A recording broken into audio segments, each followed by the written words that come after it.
Je suis Mohamed Benateil, réalisateur tunisien.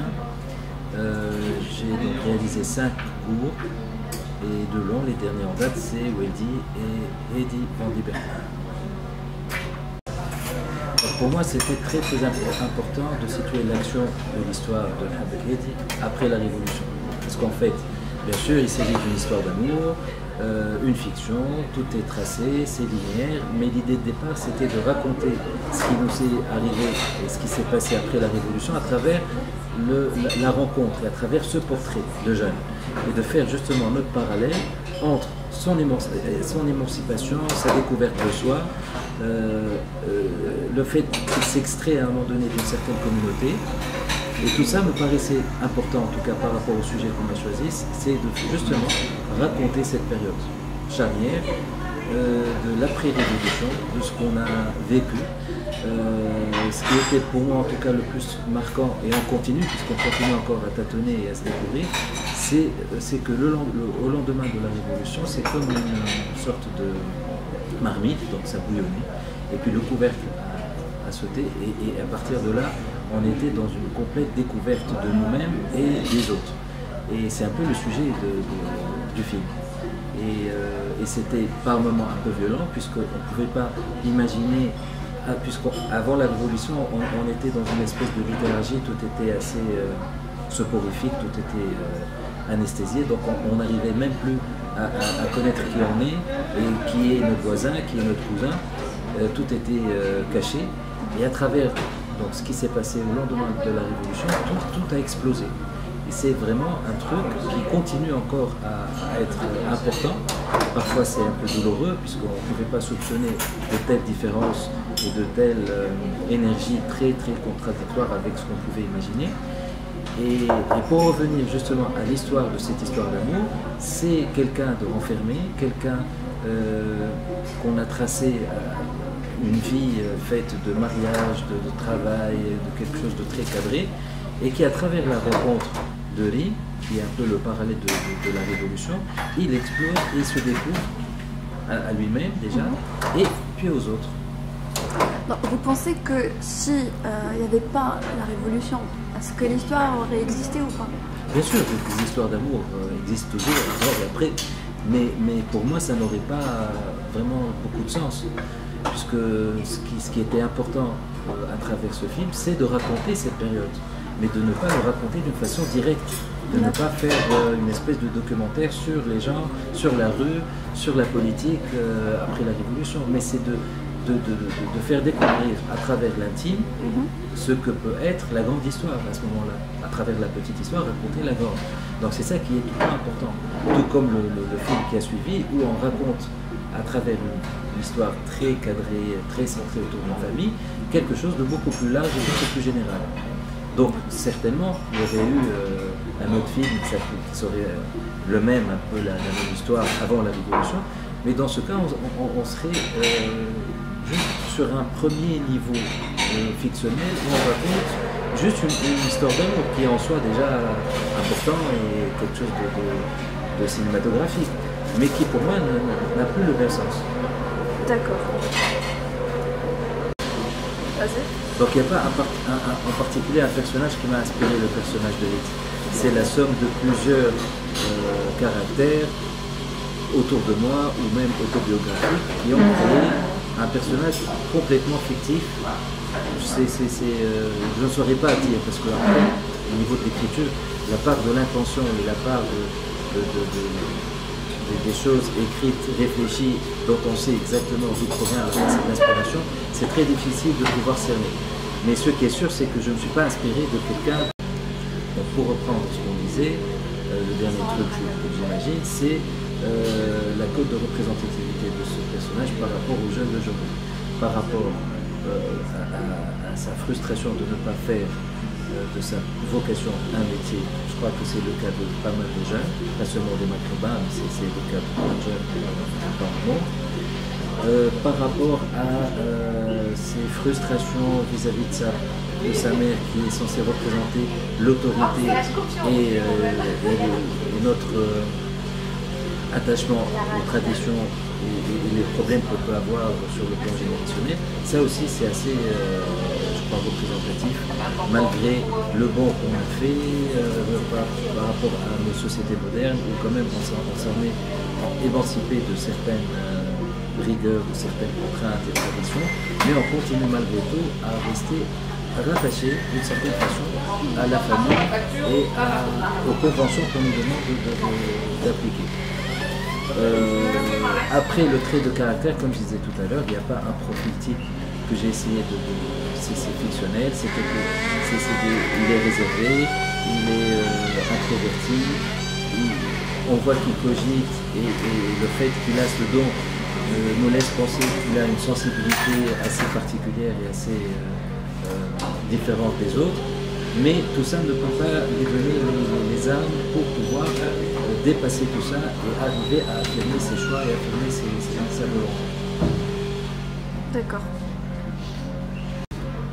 Le meilleur moment dans le film qui explicite un petit peu ce parallèle où justement chaque personnage finit par représenter une institution, que ce soit l'autorité à travers la mort, la révolution à travers lui, et puis ce jeune qui est entre deux feux, c'est-à-dire soit arriver à concrétiser les rêves de sa mère à travers les traditions et rester un peu dans ce qu'on a vécu dans le passé, donc les valeurs fondamentales qui font la Tunisie en tout cas, et le côté moderne, le côté progressiste, représenté par la liberté, par le détachement, le voyage, donc ce qui est représenté par lui et sa rencontre avec cette fille.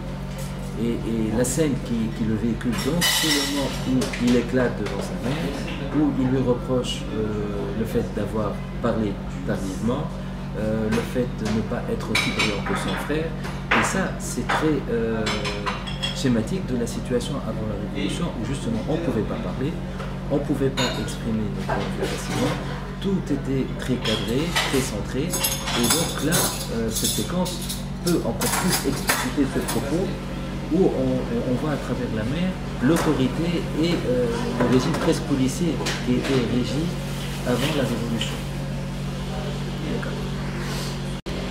Donc l'idée de dépeindre quand même trois personnages féminins plus forts, je ne sais pas si c'est le mot, mais en tout cas qui contrastent avec elle, forcément c'était voulu.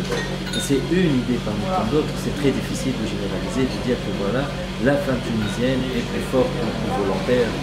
Mais il y a une tendance, en tout cas c'est une idée comme je disais tout à l'heure, parmi tant d'autres. Pour moi c'était important parce qu'à travers ce film, je voulais parler de ces jeunes hommes qui sont à un moment donné un peu, pas démissionnaires parce que c'est très péjoratif, mais un peu dans le désarroi, un peu dans le rêve, un peu dans la recherche de soi, mais sans entreprendre une quête beaucoup plus lourde en sens. Donc ils se laissent un peu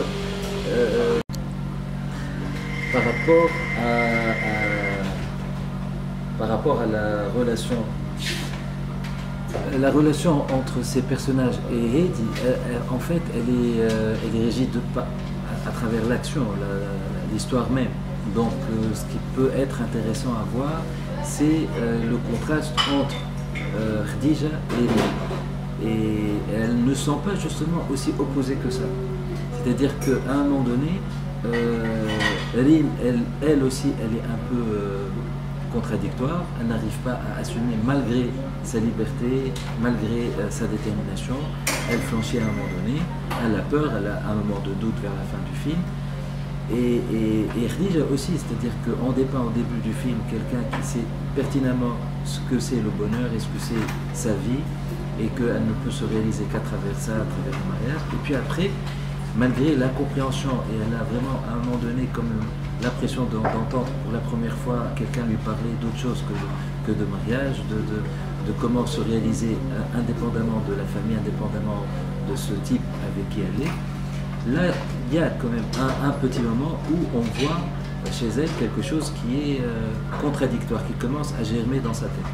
Donc, certes, dans un premier constat, elles sont très très différentes, mais au final, on voit que les deux filles sont aussi un peu à la ramasse par moment, c'est-à-dire qu'elles n'arrivent pas à avoir à ce point cette assurance dans leur choix. Bien sûr, pour revenir à Hedi, lui, il est dans cette découverte. Lui, il est comme une éponge. Il est en train de ressentir de nouvelles choses, d'apprendre des choses sur lui-même. Et l'apprentissage est très très différent. Et forcément, c'est le personnage principal à travers lequel on choisit de raconter toute l'histoire et tout le parallèle avec ce qui s'est passé en Tunisie. Donc la lecture n'est pas du tout la même, que ce soit lui ou bien les deux autres filles qui sont là un peu, même si c'est péjoratif pour elles sont aussi là pour guider le propos vers sa découverte de soi, vers son émancipation. D'accord. J'ai une autre question par rapport à ça, par rapport au personnage plutôt. Donc en écrivant le scénario de Nhabek Hedi, est-ce que c'est les événements, plutôt c'est l'idée générale du film qui est venue en premier, ou c'est le personnage? C'est-à-dire, pourquoi le personnage Hedi? Pourquoi c'est un homme déjà? Pourquoi et non pas une femme? Comment vous est venue l'idée? Comme je disais tout à l'heure, à l'époque j'étais commercial, donc je faisais un peu le même métier. Et le fait de prendre la route et de se balader un petit peu dans toute la Tunisie, c'est des moments qui sont riches de doutes, de remise en question, mais en même temps qui m'ont permis, tout comme lui il dessinait, moi je commençais à écrire un petit peu le personnage et je trouvais que c'était un univers que je connaissais très bien. Donc ces petites humiliations, le porte-à-porte, les prospections, tout ça c'était vraiment d'actualité puisque je le vivais à l'époque. Donc je crois que c'est venu de là, le premier truc. Et puis bien sûr ce qu'on a vécu après la Révolution était tellement intense. Et l'une des idées que je trouvais en tout cas pour moi intéressante, c'était ce qui s'est passé dans notre société, dans notre entourage, les changements. Parce que là, après 8 ans, on a beau dire, il y a eu forcément quelque chose d'assez révolutionnaire, franchement. On a toujours eu peur de ce mot, mais c'est ce qui s'est passé.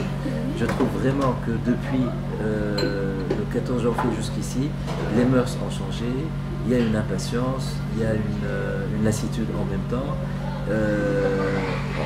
On continue à vivre un peu dans cette effervescence et forcément on est impatient parce qu'on veut que tout ça prenne forme et qu'on passe à autre chose.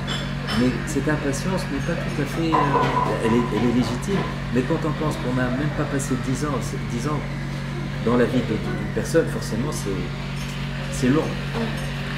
Mais par rapport à l'histoire de tout un pays, les changements doivent être digérés et ces changements dans les mentalités sont en train d'être imprégnés, de nous imprégner. Donc ça prend du temps, mais c'est douloureux, c'est vrai, c'est décevant sur plein de niveaux.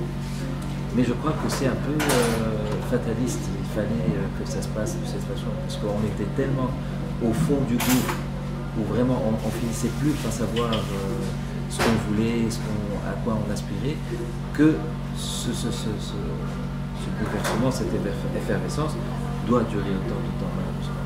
D'accord, donc pour vous c'est important, la révolution, ce qu'elle a apporté au cinéma, a tout changé quoi, après la révolution, c'est-à-dire que... Par rapport au cinéma? Oui, par rapport au cinéma. Par rapport au cinéma, déjà sur le plan quantitatif, c'est clair, puisqu'on en produit beaucoup plus qu'avant. Ensuite, il y a quand même une curiosité du monde par rapport à notre pays. Donc il y a un regard qui n'était pas le même avant. Donc quand on sait qu'il y a eu tout un bouleversement sur le Maghreb et qui s'est étendu jusqu'au Moyen-Orient, qui a germé en Tunisie, donc forcément ça crée une curiosité qui s'est manifestée entre autres par des coproductions, par des financements, par un intérêt de lire des histoires de ce pays, tout petit mais qui a été au centre de tous ces bouleversements. Donc à partir de là, les jeunes et les moins jeunes ont commencé eux-mêmes à ressentir les choses d'une façon nouvelle. Je crois qu'avant de commencer par parler de censure, c'est vrai qu'avant il y avait la censure politique qui s'étendait sur tout, il n'y avait pas de documentaire, alors qu'au lendemain de la Révolution on en a produit beaucoup. Mais ce qui m'importe en tout cas, je trouve très intéressant, c'est que nous-mêmes, de l'intérieur, on a vraiment changé. Donc il y a quelque chose en nous qui a changé. Notre regard envers les choses, notre exigence, nos doutes, nos frustrations. Donc c'est à partir de là que les sujets ont forcément changé eux-mêmes. Et la façon dont on traitait les sujets, il y a une sincérité, une certaine urgence à traiter peut-être des mêmes sujets, comme vous demandez tout à l'heure si on pouvait raconter la même histoire avant la Révolution. Oui, forcément. Mais moi-même, je me rappelle que justement, avant la Révolution, je parlais très peu de politique. J'avais une conscience politique proche du néant. Je ne savais même pas... on avait plus d'informations de l'Europe et on parlait plus de la politique française que de la nôtre.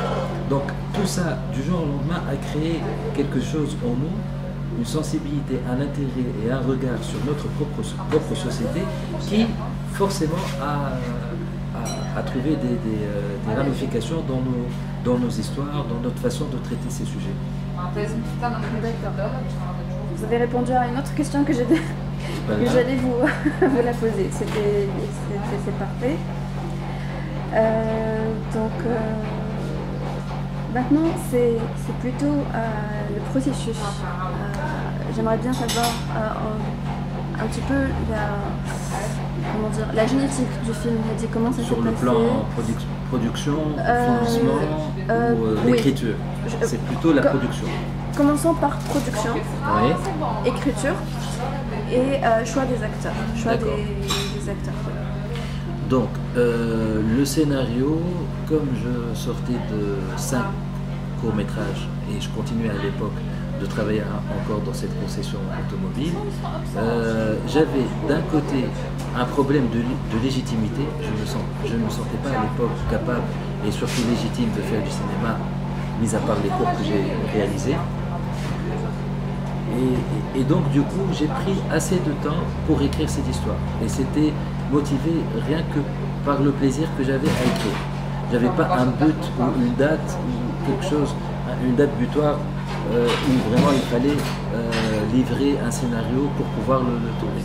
C'était le plaisir d'écrire une histoire, je ne mesurais pas du tout l'impact ou la possibilité. C'était voilà, je prenais des notes au fur et à mesure. Pardon, par rapport à la date, c'était quand? C'est-à-dire quelle année vous avez commencé déjà à écrire l'histoire? Ça a commencé un an après la Révolution, je crois. 2012-2013, je prenais des notes. Je continuais encore à travailler, donc forcément je baladais pas mal à travers le pays. Et puis à un moment donné, ça commençait à prendre forme. Ma productrice commençait elle aussi à me pousser à finir. Et dès qu'on a fini, en même temps, j'ai fait et je me rappelle qu'avant de commencer le tournage, j'ai participé à un atelier d'écriture avec Jacques Fisky qui m'a beaucoup aidé pour quand même pour revoir quelques trucs sur le plan de la structure, sur les personnages, la narration. Donc ça m'a beaucoup aidé à travers cet atelier d'écriture. Et puis, de son côté, ma productrice a contacté les frères Dardenne, sans me le dire, heureusement, parce que sans ça, j'aurais été très stressé. Et d'un coup, elle m'annonce la nouvelle, comme quoi ils sont intéressés pour produire ce film. Et la production, même si c'était un premier film, a été très très vite. Franchement, on a eu beaucoup de chance. Donc, le premier fonds nous a été délivré par le gouvernement à travers le ministère de la Culture tunisien. Ensuite, donc la coprod avec les frères Dardenne, la coprod française aussi. Donc on n'a pas beaucoup tardé à mettre, à clore le montage financier du film et le tournage pareil, 6 semaines, ça a été plutôt rapide. Donc autant j'ai pris beaucoup de temps à écrire puisque je ne mesurais pas l'impact ni la possibilité de réaliser le projet, autant une fois que le scénario était là, tout s'est un peu précipité. D'accord. Je me souviens que le film s'est déroulé à Mahdia, non? Mahdia et Kérouan. D'accord. Et les choix Ah, donc je n'ai pas répondu par rapport au casting. Le casting a été aussi facile, puisqu'on a tout de suite pensé à Aline, tout de suite pensé à Majd. Majd non, puisqu'on l'a découvert à travers les essais casting. Et puis voilà, donc on n'a pas beaucoup ramé pour trouver les acteurs. Les lieux, pareil. Les lieux, c'était au niveau de l'écriture. Donc j'ai une relation particulière avec Mehdi, parce que je trouve que c'est un endroit très beau, mais en même temps, mis à part la beauté immédiate, il y a quelque chose de beaucoup plus viscéral dans cette ville, surtout en dehors de la saison touristique. Kairouan, pareil. Je connaissais la ville, mais je trouvais que par rapport à la proximité de la ville, il fallait trouver une ville qui n'est pas côtière. Donc le choix de Kairouan, déjà l'impact, tout l'aspect historique de cette ville et ce que ça représentait aussi après la Révolution était important pour moi de jouer sur ces deux aspects. Voilà. D'accord, très bien. Juste une dernière question qui n'a rien à voir avec le film Mehdi. Quels sont vos futurs projets? On sait qu'après le film, il y a eu un autre film, et là je Mehdi. suis au beau milieu d'un autre scénario, donc je suis en train d'écrire.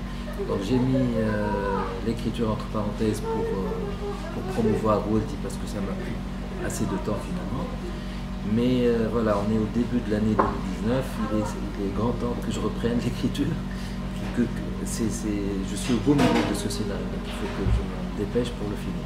D'accord, c'est inspiré de Rien. de rien du tout. C'est complètement fictionnel. Ça n'a aucun rapport avec aucun fait divers, ni un truc sociétal, ni rien. C'est quelque chose de très fictionnel, beaucoup plus que les deux autres. Ah, j'ai hâte. Moi aussi. Merci beaucoup. Merci à toi. Aïcha. Ça a été, mais...